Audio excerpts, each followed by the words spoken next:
Hi, everybody, and welcome to another episode of Ok Xoomer. I'm your host, Aaron Lichtig, Xometry guy and former Jeopardy champion, and I'm here today with Chris Luecke. Now, Chris is a well-known podcaster. He is the host of Manufacturing Happy Hour, which if you have not listened to Manufacturing Happy Hour, please Google it and go check it out right now. It's a really good show, a lot of fun. If you like manufacturing, if you like beer, that is definitely the place for you. So Chris, welcome. It's great to have you on the show. Great to be here, Aaron. Thanks for having me. Excellent. So first, tell us about Manufacturing Happy Hour and how it came to be. Yeah, so the origin story, it started when I was at Rockwell Automation. I've been a career sales guy for 11 years, and I had moved from Houston, Texas to the Bay Area. Bay Area being more of a, let's say, a market with younger decision makers. So in Texas, I'd been calling on, some individuals that were really experienced, had been at their companies for 20, 30 years. And that face-to-face meeting and that handshake was really important in Texas. But when I moved to the Bay Area, most people have their picture of the Bay Area, a lot of 20, 30 somethings working at tech companies. And the reality is those people consume information differently. So as a sales guy, I needed my job was to reach my audience, reach prospects. So I'm like, okay, face-to-face meetings happen, but I know that my generation consumes information a little differently. Videos, podcasts, etc. So one day, set up a selfie stick, propped it up on some books in my home office, shot a little video, poured myself a beer. This was on a Saturday afternoon. And I hit record and I sent it to a couple people within my company, mentors, colleagues. I'm like, hey, I have this idea.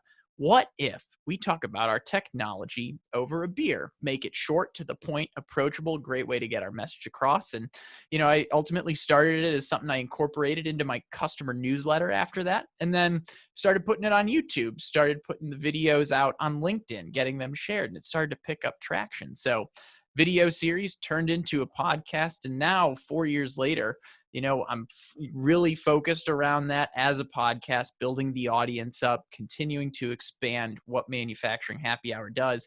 And now it's really a show that's a combination, I'd say, of TEDx meets How It's Made, leadership information with some tech mixed in. So that's kind of the short history of Manufacturing Happy Hour, Aaron. How do you come up with the topics that you discuss on Manufacturing Happy Hour? Yeah, so I'm going to use this as an opportunity to give some advice to the audience. So the reality is, with a podcast or any video series, it's the host's responsibility to really only come up with the first, let's say, 5 or 6 topics. You want to come up with a bank of episodes to start things off. But the cool thing about podcasting and videos is, as you start to build an audience, your audience will tell you what they want to hear more of. An easy example of that is when I do a Manufacturing Happy Hour episode around cybersecurity, for example, my downloads are like double the normal episode. So I'm like, all right, keep doing episodes on cybersecurity. So I mix those in every so often. So it's really, part of it is knowing your brand. My audience is manufacturing leaders that are looking for information that can help them advance their careers, move their businesses forward, and lead their teams. So my content needs to address current trends that help with those, let's say, challenges or things my audience is focused on. But the like I said, cool thing is audiences start to tell you, it's like, hey, we like when you do cybersecurity. We like when you do operations topics. And I can start honing in on the things that my audience wants to hear the most. Do you have any favorite episodes?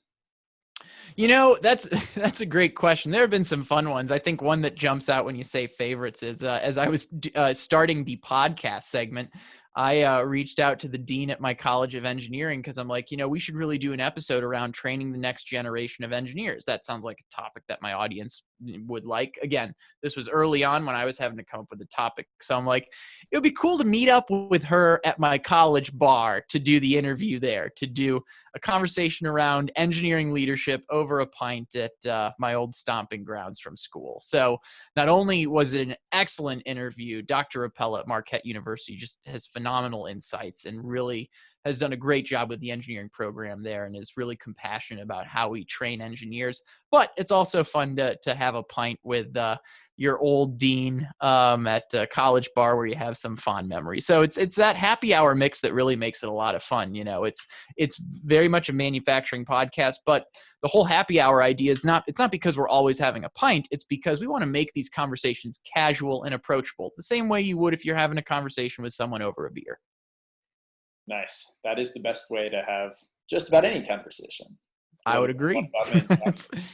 Now, switching gears a bit, you just made a big move, a geographic move, a career move. Tell us some more about that. Yeah, so I recently left my longtime role as a salesperson at Rockwell. And under good terms, loved working there. In fact, the last thing I did before I left Rockwell was I shot a video and recorded a podcast on 3 reasons I was grateful to have spent a good portion of my career there. So, company that provided a great springboard for me to ultimately do what's next. I think any good company has just as good of people working for them as they do an alumni network that have gone on to do new things. So I wanted to start doing something that was more focused heavily around podcasting. And I also wanted to pursue more of a marketing career. And funny enough, one of my past podcast guests wanted to bring me on to help them out with their marketing. Steam Chain is the company I'm currently partnering with. They're the premier sponsor of Manufacturing Happy Hour. And if I'm being honest, it was one of the coolest solutions I came across from doing the podcast. They do a machine as a service solution, which, like many as a service industries, you can envision office printing, for example, where no one really buys an office printer anymore. You just pay for its usage. Same thing with machine as a service. At the end of the day, this is a way for equipment manufacturers to sell equipment based on a usage basis. So this is a great opportunity for end users as well as the OEMs, where an end user has the benefit of paying for performance and also, continuing to hold that OEM accountable to help them get more out of that equipment, because the OEM gets to cash in on that as well. When they produce more, the OEM wins as well. It's really a new form of procuring capital equipment that's an evolution that we haven't seen since the first industrial revolution. We're in what we call Industry 4.0, the fourth industrial revolution right now. And, much like everything else as it changes and evolves, this is the first time that we're seeing procurement models like this change. So pretty cool solution. Excited to be helping Steam Chain out with their content, their marketing, to have them on board with Manufacturing Happy Hour. Nice. Is there anything else that really excites you about working in manufacturing, industrial marketing specifically? That's a great question. And I think it's the reality is manufacturing now very much overlaps with tech. Let's say 10 years ago, tech meant software, tech meant Facebook, tech meant Google. But now the reality is manufacturing is such a technology-driven space. It always has been, but to the credit of the overall industry, I think they've done a good job of changing their image. And when you have hip companies like Xometry, Tesla, for example, is a great example.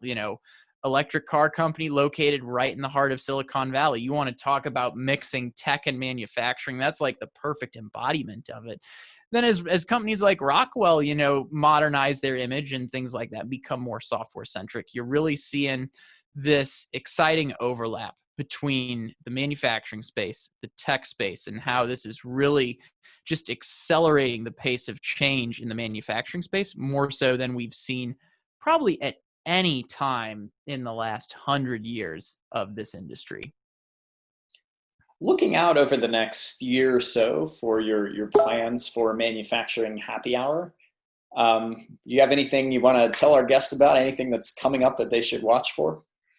Yeah, and in fact, one thing, I'm helping Steam Chain with this as well as other companies is I think one opportunity that I haven't done as good of a job on in the past that I'm learning to capitalize on as well, but I'll be helping other companies do this, is repurposing podcast content. The reality is when you record a podcast, let's say, 15 minutes in length, 30 minutes, 40 minutes, whatever the length is, There's so much gold in that interview that can be repurposed into a blog post, into an image for social media with a quote on it, into a short video clip or an audiogram that you share to Instagram or Facebook.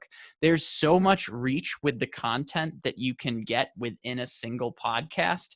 And I think that's a gold mine that most people aren't tapping into yet, to really spread the amount of good information and entertainment within a single episode like this. So seeing podcast content meet people where they are, I would say, is one of the big things you'll see from Manufacturing Happy Hour.